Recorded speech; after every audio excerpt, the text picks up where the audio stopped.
take ownership. Take extreme ownership.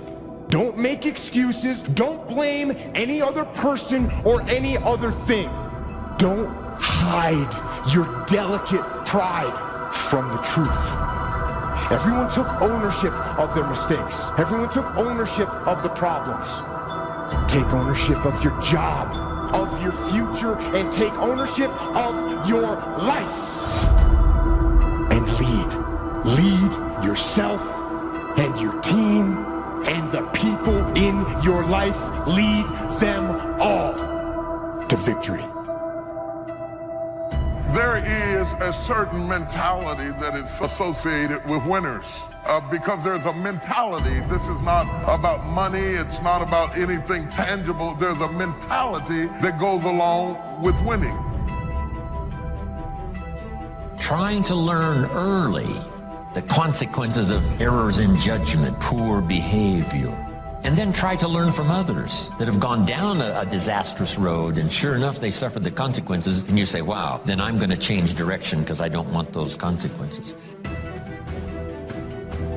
And to the positive, once you get that mentality, you can listen at a person talk a few minutes and either it feeds you or it doesn't. And you learn sooner or later that things that don't feed you, you don't spend time fooling with it because it is counterproductive to where you're trying to go. You don't argue with people. You stop arguing with people. You just move aside and go on in your own direction because you finally got it on the right road and you don't want anything to blow you off course. And now that you've got your focus, you want to be able to maintain your focus and keep moving forward. Likewise, failing has a pathology.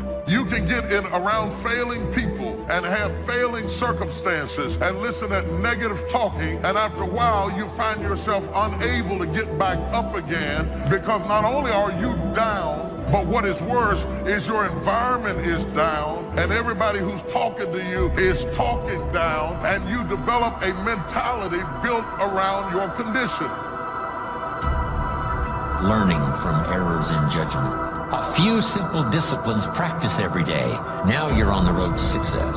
A few errors in judgment repeated, and you can turn anything around.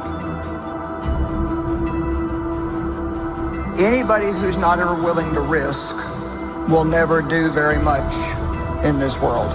And in all probability, you'll end up being quite bored with your life. A couple things that I said last night that I don't want you to forget is walking by faith is taking step one before you know what step two is. After a few times, you get a little more used to it and it's not quite as scary, but taking a step of faith is stepping out to do something when you don't know how it will be provided for.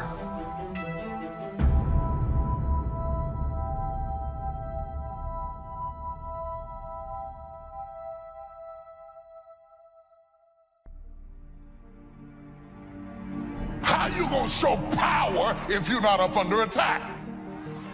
How you gonna show resistance if something's not trying to pull you over? Resist, resist. Stop being neutral and stop being indifferent. Resist. Take a stand and resist.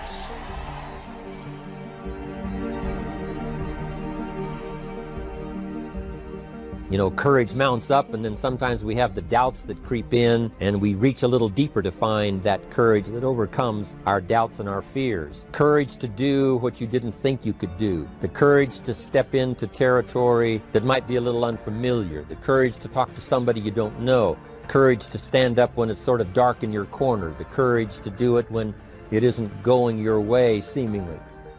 Be strong and very courageous. Be strong and very courageous. Be strong and be of good courage. Be strong and possess the land. Don't wait anymore. Don't think anymore. Don't plan anymore. Don't contemplate anymore. Don't make any more excuses or justifications. Don't rationalize anything else. No and no. Instead, be aggressive. Take action now. And what is the first action that you need to take? Take the step. Step aggressively towards your fear. And that step towards your fear is the step into bravery. Because we're scared of what we don't know. And there is only one way to learn and to know, and that is to confront that fear. You have to step, you have to go. And this simple action, this simple attitude, it answers so many questions. How do you change your diet? You step, you go. You step, you go.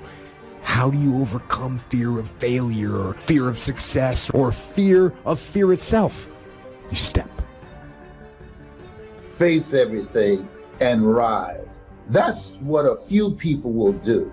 The ones who will face everything and run, they've already gone to look at television and constant negative news and other drama stuff and go to bed fearful tonight. They won't even get a good night's sleep. This is for people that are positive, that are motivated, and that are hungry. I can't say this enough. Work on your mind. Listen to things that empower you, that builds your spirit, that's got your name on it. Listen, why? Because faith comes by hearing and hearing and hearing. Oh, I heard it before. No, listen until you're producing the results. If you're not producing the results, you haven't heard it enough. You got to listen till it goes past the conscious mind to the subconscious mind. So you need a coach, somebody that can see what you can't see. We all have doubts that attack us. We all have small fears that creep in. That is the nature of life. But that's what faith is all about. That's what courage is all about, to serve us when our doubts will not serve us well. Faith to overcome fear and courage to overcome our doubts. That, of course, is the very essence of life itself, because we all have this warfare going on. In our own body, the warfare between health and illness, the struggle is on. The struggle between light and darkness, the struggle between good and evil. We must drive the dark side of our nature into a small corner and let the positive side flourish. So self-control is certainly necessary to be a strong leader, so that you can become the best example of choosing wise words and not being careless, that kind of control. Fear, it's going to be overwhelming, but I'm telling you, you close your eyes at night and you go to bed, and fear, it's overwhelming, but I'm telling you, if there's just a hint of faith. Some of you are waiting for great faith. You don't need great faith. You can move a mountain. Fear creates mountains. Faith removes mountains. That once a person's mind is expanded with an idea, it can never be satisfied to going back to where it was. So some of you are going to experience a breakthrough. Some of you are going to go back and look at your dreams and brush them off. Whatever goal that you have in mind, I want that to be a goal that will challenge you, something that will make you stretch. What is it that you looked at some point in time and you decided that you couldn't do it, that you talked yourself out of it? Whatever it is, bring it back out there. How you're going to do it, that will come to you in due time. You've got to begin to take a look at your life and look at where are you right now? What are your strengths? What are your weaknesses? What gives your life a sense of fulfillment, a sense of joy? What is it that you could love doing 7 days a week? See, you don't get in life what you want, ladies and gentlemen. You get in life what you are, not what you want. See, the good news is that we can always become more by working to develop ourselves. Think about that. I fought my way up. I fought to get to work. I fought to stand. I fought to carry on. I fought to live. I fought to get out the bed. I fought with my fears, my anxieties. I fought with haters, liars, backbiters, and betrayers. And many times I laid in the bed. I couldn't go to sleep because I was fighting with myself. I fought. Why don't you let the people in your life off the hook? Maybe they did the best they could. They may have made decisions that you don't understand. Feels like it put you at a disadvantage, but you didn't have to walk in their shoes. Maybe nobody gave them what they needed to give to you. Bottom line, nobody owes you anything. God is keeping all the records. He has seen everything that's happened in your life. You got to make changes. You got to say no. You got to disappoint people. You got to walk away from some stuff. You have to.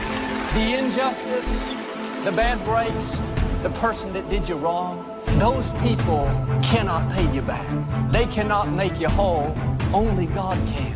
Quit looking to people to make it up to you. Quit trying to get somebody to apologize, to admit they were wrong, to give you what they don't have. If you'll go to God, He'll bring you out better. He'll make the rest of your life more rewarding. more fulfilling than it would have been if that hadn't happened in the first place. Some people get it the first time they hear it. And then some folks got to go home and chew on it and think about it and turn it over in their mind. And sometimes it takes a year, 5 years, 8 years. You can't be impatient with the seed coming up because every seed does not come up at the same time. You have to be patient with the soil. You have to tend it. You have to take care of it. You have to make sure that when the seed is ready to be cast, that the soil is ready to receive it. I ask you to start that same journey. Let your new skills, new disciplines affect all of the rest. 6/7 of our life was to be devoted to labor and work, to produce a good family, to produce an enterprise. That's the essence of life in its best form first, is to be a producer. What is the reason for the seed and the soil and the sunshine and the rain and the seasons of life and its miracle? What's the reason for all of that? Here it is in a nutshell for your notes. To see what you can do with it. We've got books to read and we've got classes to attend and we've got, things to do and things to learn. And if you put it all together, you can have not only your health, but your fortune. Why not see what you can do with what you've been handed? As basic as seed and soil and sunshine and rain. Only God can create the sunshine, the rain, the seasons, the miracle of life. But here's what humans can do. Recreate those components into a harvest. By planting the seed, reaping the rewards in the harvest. We call that recreation. To take your hours and your energy and your life and a bit of skill and actually recreate a career, a future, possibilities, fortune, recreate. I mean, really, how many years ago did you come up with what you could and couldn't do in your life? How many years ago? Most people, if they really look at how they're living their life today, it's based on a set of standards, a set of beliefs that they made choices about 10, 20, 30 or more years ago. I mean, very often we made decisions in our youth or very young about what to believe, about what we were capable of, about who we are as a person, and that becomes the glass ceiling, if you will, that controls us. I'll give you an example. Look at your physical body. Your physical body today is an absolute reflection of only one thing. Not your goals, not your desires, but your standards. Again, the strongest force in the human personality is this need to stay consistent with how we define ourselves. So when you begin to say, what is it that I want to leave? What contribution that I want to begin to make? What difference do I want to make in life? What chances I need to take? What risks do I need to begin to embrace? What fears do I need to step on? What areas of my life am I dead right now? What dreams? You can either live your dreams or live your fears. You have got to get to a point where you say, I'm sick and tired of living like this. There's got to be more. That's when people go out and strike out on their dreams. You don't always get your goals, but you always get your standards. Everybody in life gets their musts. They don't get their shoulds. Most people have a list of shoulds, don't they? Don't you have a list of the shoulds, things you should do, you should follow through on? I should get into the office earlier. I should be, more confident. Whatever your should list is, when you decide something is a must for you, an absolute must, when you cut off any possible, you say, I'm going to find the way or I'm going to make the way. Once you see that you're suffering either early consequences or severe consequences, all you have to do now is shut down that route, pick another destination and start going that way with some easy disciplines that day by day gather momentum, and now one success leads to another, leads to another. All disciplines affect each other. What's interesting about success is starting a new discipline, a couple of new disciplines, and sure enough, once you've gained just a little bit of success in a couple of new disciplines, it'll inspire you to clean up the rest. Each lack of discipline affects the rest. You work on your mindset. You read 30 to 40 pages of something positive every day. You can't help but change. I'm an assassin. I'll kill every negative, mediocre cell in your body. You were born for greatness, not to be a victim. No, life happens to everybody. Everybody. And no one escapes it. It's called unavoidable suffering. Life is difficult. So work on your mind. I work on my mind every day. Every day I work on it. There's a calling on your life.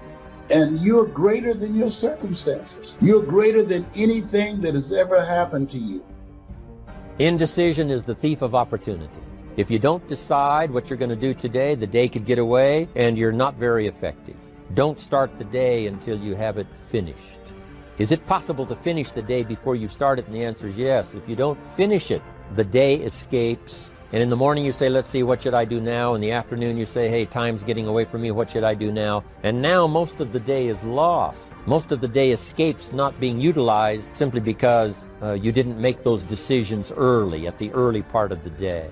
The decisions we make in the early part of our life sometimes last for a lifetime. If you neglect them and don't make them, sure enough, the time passes. And the opportunity sometimes is diminished, and sometimes you spend a lot of time now catching up simply because you didn't make those early decisions. So it's the decisions at the first of the day, it's the decisions at the early part of the month, it's the decisions at the early part of the year that greatly determines what kind of year you're going to have. The decisions you make at the first chance you see opportunity, those decisions. Then we need decisions to correct poor decisions, to overcome our mistakes. It's possible, of course, for all of us to make unwise decisions. At the end of a few years, we say, that decision cost me too much. Cost me a lot of time, cost me a lot of money. But as long as you're alive, there's still a chance to use new decision power to correct the mistakes of decisions that were bad in the past. All of us have the opportunity to do that, but I think Napoleon was right here too. You got to be definite in making decisions so that the opportunity doesn't pass you by. Take advantage. The people that do that, the people that go against the grain, the people who ignore the naysayers, the haters, the people who turn a deaf ear to people telling them what they can't do. Do what you can do. Give it everything that you have. What are you hungry for? Because when we come out of this, our lives will never be the same again. A lot of people are going to be left behind. A lot of people will be devastated. A lot of people will take themselves out. But a few people, those who are able to rise, a few people, the road to life is straight and narrow, but few there be that find it, because few there be that are hungry. You got to go all out. It takes everything in you. You got to feel that you were chosen for such a time as this. This is an appointment, a divine appointment for your dream. This could be the greatest time you ever live if you control what you focus on, if you find a more empowering meaning, and if you decide to model the actions of those who succeeded before you. It can be the best financial time, the best emotional time, the best spiritual time of your life, but you better take control of your state. And if you think you're going to do it just by today, you're wrong. You're going to need to get yourself some rituals. So you better do the right thing at the right time. And to do that, you better know what season you're in. And to do that, you better learn how to change your state, how to take control of your own conditioning. That's what I live for. A good leader has definite plans. Your plans to be financially secure. You got to have good plans. One more on plans, and that is the plan for your personal development. The plan to be better this year than last year. The plan to take the classes, do everything you possibly can to show personal progress. Not just financial progress, but the progress of personality, the progress of communication skills, the progress in how to deal with people. You need those kind of plans. A plan for personal growth, personal development, a plan to be all that you can possibly be. Got to have good plans. A good leader has the habit of doing more than what he gets paid for. What an incredible philosophy this is. It's what we call the service that you put out like seeds in the ground that doesn't bring the harvest immediately, but the harvest is yet to come. There's no secret to success. There's a system to success. The system works if you work it. If you don't work it, it won't work. But it works if you work it. And that's one four-letter word that most people don't like, that most people won't participate in their own rescue.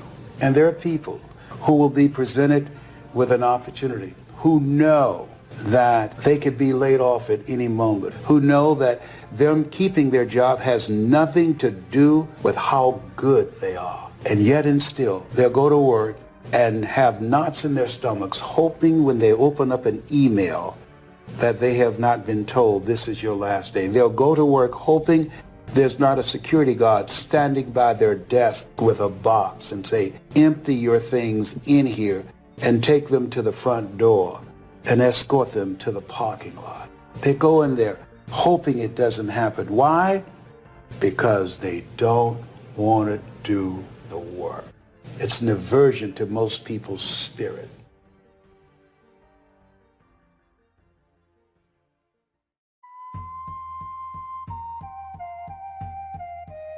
People are teaching self-esteem these days, but they don't connect it to discipline. The least lack of discipline, and it starts to erode our psyche. So the days you don't feel like getting up, just think about them. Somebody tell me in this room, when you think about your siblings, when you think about mom and dad and grandma, when you think about your uncle and aunts, when you think about those coaches, those people who've been there for you, just raise your hand if you said, E.T., sleep is better than that. Make sure that as an inspiring actor, that it is your gift to act, not your passion. You gotta be careful about pursuing your passion, young people. Keep it moving, be productive, be powerful, and from the bottom of my heart conduct. Your business. This is it, your journey can be seen millions and millions of miles away in everything that you think. Therefore, you shall be greater than your fears. Be stronger than your doubts because your mind is very powerful. Stop being sorry and start doing better. Better within you, better than anyone has ever seen, better than your mistakes, better than your failures, better than those that doubted you. Lift yourself up, stop with the excuses, stop doing things that you know that is not right doing. One of the greatest temptations is to just ease up a little bit, right? The slightest lack of doing your best starts to erode the psyche. Instead of doing your best, doing just a little less than your best. Sure enough, you say, well, it's just going to affect my sales. No, it's going to affect your consciousness. It's going to affect your philosophy. Now you've begun in the slightest way to affect your own philosophy. Here's the problem with the least neglect. Neglect starts as an infection. And if you don't take care of it, it becomes a disease. One neglect leads to another. The worst of all, when neglect starts, it diminishes our self-worth, our self-confidence, our self-value. Many of you are denied your dream and your goal because you have a consistency versus an intensity problem. Consistency is when you do something. Intensity is how you do something. You say, well, how can I get back my self-respect? I'm telling you, you don't have to go to 29 classes. All you have to do is start the smallest discipline that now corresponds to your own philosophy, like I should, and I could, and I will. No longer will I let neglect stack up on me so that I will have the sorry scenario 6 years from now, giving some excuse instead of celebrating my progress. That's the key to discipline. Okay? Let's get kids involved in the least of discipline. One more, and then one more, and then another one, and then another one, and then some more. And the first thing you know, you're starting to weave the tapestry of a disciplined life into which you can pour more wisdom and more attitude and more strong feeling, more faith and more courage. Now you've got something, a vessel in which to put it. And now the equities start to flow. And the early return, I'm telling you, if you'll start this process, the early return will have you so excited, you'll commit yourself to this strategy for the rest of your life. And that's why many of you, no matter what you do, no matter how much you do it, no matter who you're looking at, no matter what you read, you gonna be denied because you think that just being consistent at something is gonna let you win. And just that earns you a right to win. That I'm being denied that corner office. I'm being denied that car. I'm being denied this quality of life. I'm being denied that opportunity, this scholarship. I keep getting cut off the team. You know, if I just stay, if I just keep practicing, I just stay around this team, sooner or later I'll make it. No, you won't. No, you won't. Because consistency does not guarantee you the win. Many of you, as bad as you don't want to accept this, you're never going to win because you're not intense enough. And until you get intense to the point that nothing will get in your way, that you will not get in your way, you'll never win. All the things that will make you better depends on how you think, how you feel, what you do. How you perceive there are going to be times that you're going to want to give up, but you don't have the permission to do so. You must carry on the good fight. What great is in you if you don't believe your greatness that you possessed inside? What good is your greatness if you don't stand on it? How can you hold on to who you really are? Inside the water may be a little rough. The tide could be coming in, but you got to keep on fighting. You got to keep on. Raise your hand and tell me, anybody in the room, sleep is better than them, Eve? No one's going to do anything for you. Couple rules of being a real leader. You need to take responsibility for your own life. Bringing energy to your team, leading in recruiting, leading in leadership, leading in growth. Nobody owes you anything, but you owe other people everything. How bad do you want? You want it as bad as breathing? You want it as bad as anything you ever wanted in your life? And if you calibrate it at the highest enough levels, what I found is the people that are the hungriest, they find a way. When you know why you want something, when it's desperation, is something that most people avoid. They think desperation is a weakness. You should pursue your gift. The Bible says your gift will make room for you and put you in the presence of great men. It says nothing about your passion. A lot of people pursue their passion and they forget about their God-given gift. Your greatest chance for success lies in pursuing the gift.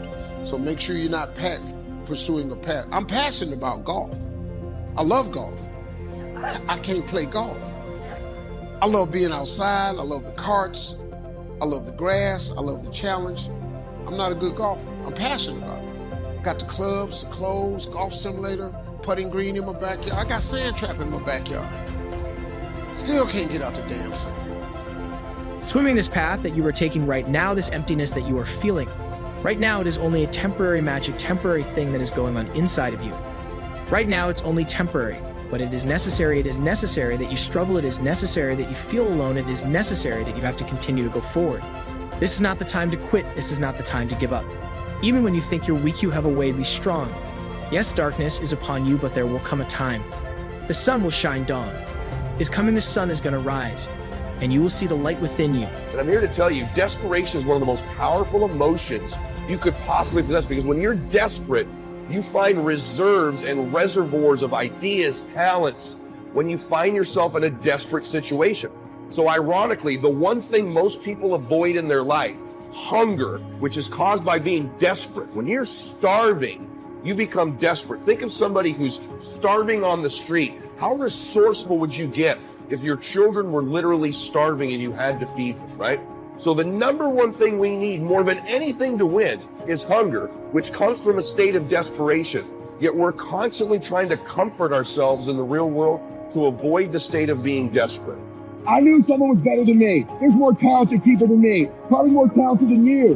But like my dad said, the best ability is availability. You might outwork me for 30 days or 60 days or 90 days, but you ain't gonna beat me over a year. I can get out, but I can't put the ball where I want it.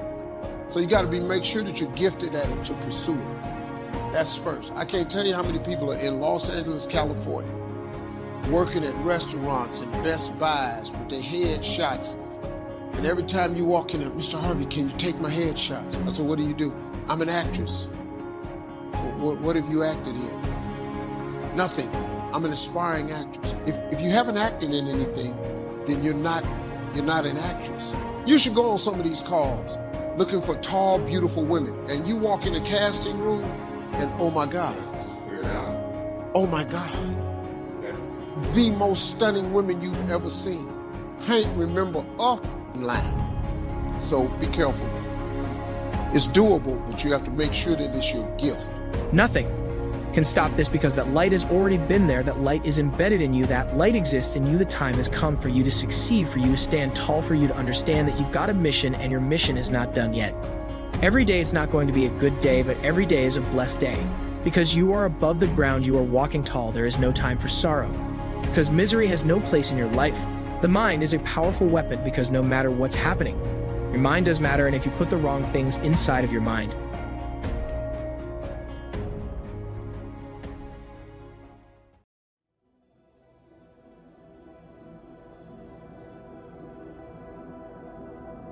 you don't have to be great to get started, but you have to get started to be great. There's nothing that comes out of quitting besides knowing that you didn't finish. We finish everything. You start it, finish it. When I pick it up and say I'm gonna start it, I gotta finish it. It all don't work. It all ain't the best. It all ain't knocked out the park. But I walk away saying I finished it. I did it. What knowledge that you have in this economy, part of what we need, that people are willing to pay you for that. Next is talent. What talent? My talent is talking. To me, my definition of success is doing what you love to do and find somebody to pay you to do it. So I find people to pay me to talk. I make more in 1 hour than 90% of the American public earn working for a whole year doing what I love to do. That I've developed my talent. You want to master your talent. Find out what it is that you love to do. I love to talk.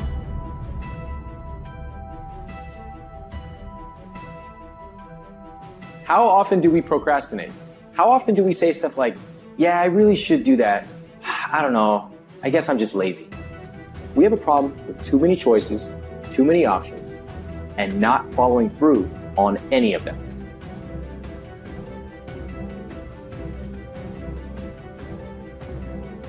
So what do you love to do?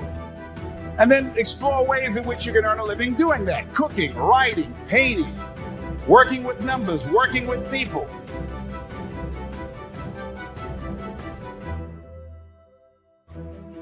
The other thing is, not only must you have knowledge, talent, some skill, but the other thing that's important, faith to act on whatever your dream is. So the faith to act on those dreams, those desires. Here's scripture that I like very much. Proverbs 16 chapter, 3rd verse. Commit thy works unto the Lord, and thy thoughts shall be established. Commit means to carry into action deliberately.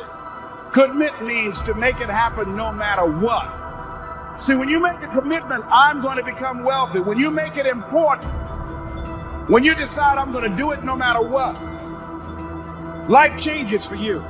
See, most people don't keep their commitments to their commitments. That's why they lead lives of poverty, lives of misery, lives of unhappiness.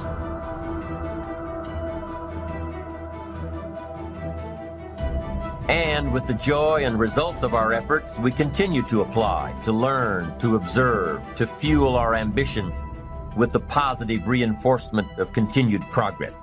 Pretty soon, we'll find that we're swept into a spiral of achievement, a vertical rise to success. But for this whole process to work for us, we must first master the art of discipline, self-discipline, consistent self-discipline. What's at the core of achieving the good life? The major key to the good life. The major key is not in learning how to set goals. It is not in learning how to better manage your time. It is not in mastering the attributes of leadership. Every day in 1,000 different ways, we are trying to improve ourselves by learning how to do things. We spend a lifetime gathering knowledge in classrooms, in textbooks, in experiences. Now, if knowledge is power, if knowledge is the forerunner to success, then why do we fall short of our objectives? Why, in spite of all our knowledge and in spite of our collective experiences, do we find ourselves aimlessly wandering, settling for a life of existence rather than a life of substance? While there may be many answers to this question, the fundamental answer is the absence of discipline. Applying all that we know. That's the key word, discipline, self-discipline. We might add one more word here, consistent. Consistent self-discipline. Better than knowledge is applied knowledge. And once we've applied our knowledge, we must study the results of that process. Apply our knowledge, study the results. Refine our approach. Finally, by trying and observing and refining and trying again, our knowledge will inevitably produce worthy results, admirable results.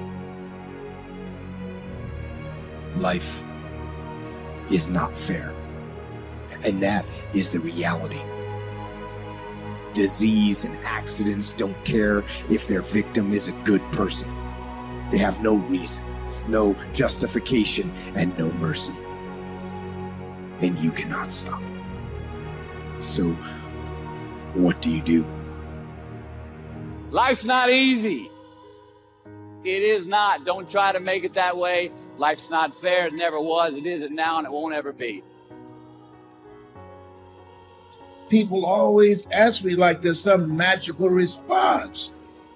How did you go from just coming from Liberty City, selected one of the top 5 speakers in the world? I was willing to work. Most people aren't willing to do that. because I was moving. I want you to write this out. Keep it moving. One of the things that you don't want to do is become comfortable with where you are when you know in your heart of hearts you can have more and you can do more, and there's a life for you beyond survival. And I just felt that I could do more. Keep going because there's people that don't want to see you succeed. Keep going because you want to prove those people wrong. You want to knock the naysayers down. You want to make them your footstool. I'm telling you to keep going when you face opposition. I'm telling you to keep going when you face adversity.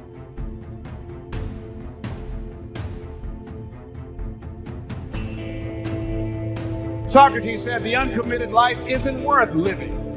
So part of what you must do, whatever commitment, whatever covenant you make with God while you're here, to go back and be a better father, to go back to make a difference in the community, to go back to change your life, to decide not to ever to use drugs or alcohol again, to decide that you're going to begin to recreate yourself, that you're going to be reborn to a new state of consciousness. Whatever commitment that you make, keep your commitment to your commitment. No matter what. If it's hard, then do it hard. But keep your commitment to your commitment. First step is you got to live your calling. You got to decide what is it you love. Second thing is you got to work on yourself. Write this down under work on yourself. You don't get in life what you want, you get in life what you are. You have a job, you're generating $1,200 a year or $2,000 or $500,000, whatever you earn, whatever you're producing in your life is a reflection of you. I can look at what you're producing and I can tell you a lot about who you are. See, when you leave here, you've got to make a commitment to be more fruitful, to be more productive, to make greater impact. So what will allow you to do that? You got to spend time working on yourself.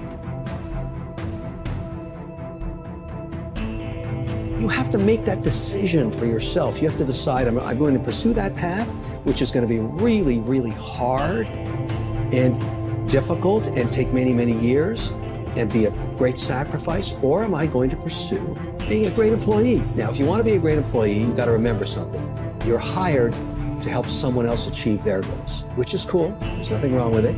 But if you don't understand that, you are not going to be a good employee. So you have a boss and they say, here's our goal for the quarter. You're going to help me get there. You work like hell to make sure that they achieve that goal. You're part of that team. That's very important. And then you keep moving up the ladder. And the great thing about that is if you're a good employee, you can also do very well. It's not the same as being an entrepreneur. You're never going to probably make as much money as you could have had you started the company, is my point. But you'll get the Saturdays off, the Sundays, hang out, go to the soccer games with the kids, have a more balanced life. There is no balance in entrepreneurship. You've got to die as you are now. You've got to be willing to give up who you are now for what you can become.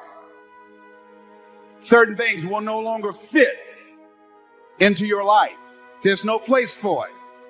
In order to do something you've never done, you've got to be someone you've never been. So you've got to spend serious time reading, writing your goals down, reading scripture, anchoring yourself spiritually to handle the storms of life, because they're going to come. So every day you have to sell yourself and get out of your mind those old thoughts, that old belief system. Every day you've got to sell yourself on that it's possible. But you got to put a new mind in you. You got to get out of your mind. You got to begin to restructure your thinking. Every day you got to begin to recondition your mind. See, let me share something with you. The easiest thing I've ever done was to earn $1 million. The most difficult thing I've ever done was to believe it could happen to me. That was the most difficult part, to believe. Given the fact that I was born in an abandoned building on a floor, being labeled educable, mentally retarded, not having any college training, I used to feel all my life that people who had college degrees were more intelligent than me. I remember going to see the late Dr. Norman Vincent Peale, the author of the book, The Power of Positive Thinking. And I used to look at him up on stage and I said, I could do that. I would love to talk to people. I love to talk to people. And I said, I could do that. But then when I started going back to my car, my mental conditioning activated itself. And it said, Les Brown, you can't do that. You don't have a college education. Les Brown, you can't do that. You don't have the training. You've never worked for a major corporation. You can't do that. What makes you think you can earn $5, $10, $15, $20,000 in an hour? You don't earn that now working for 2 or 3 months. What makes you think that you can speak for AT&T, Procter & Gamble, McDonald's Corporation, General Electric? These are clients I have now. You've never even worked for them. How many of you ever thought about something you wanted to do and you talk yourself out of it? Raise your hand if you know what I'm talking about. That inner conversation is what's going to haunt you. After standing here and saying, I can do all things through Christ who strengthens me. After saying that again and again, we are more than conquerors. That inner conversation will cause you, when you leave here, to go back leading a life of mediocrity, leading a life of unproductivity, leading a life of poverty. See, we live in a world where we believe that bad things are supposed to happen to us. I remember at a point in my life, Bishop, when things are going good for me, and I said, this is too good to be true. Something is bound to happen. Guess what? It did. Watch your words. Watch what you say about yourself, about your affairs. Be conscious of that on a daily basis. Why? Because your words are powerful. In the beginning was the word. Life and death is in the tongue. Watch what you say. Never say I'm broke. Say I'm overcoming a cash flow problem. It takes consistent self-discipline to master the art of setting goals, to master the art of time management, to master the art of leadership, to master the art of parenting and relationships. If we don't make consistent self-discipline part of our daily lives, the results we seek will be sporadic and elusive. It takes a consistent effort to truly manage our valuable time, or we'll be consistently frustrated.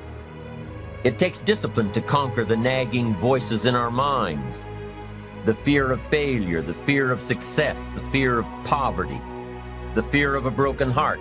It takes discipline to keep trying when that nagging voice within us brings up the possibility of failure. It takes discipline to admit our errors and recognize our limitations. The voice of the human ego speaks to all of us.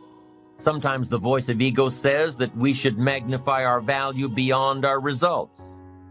It leads us to exaggerate, to not be totally honest. It takes discipline to be totally honest, both with ourselves and with others. Be certain of one thing: every exaggeration of the truth, once detected by others, destroys our credibility and makes all that we say and do suspect. As soon as a business colleague figures out that we tend to exaggerate, guess what?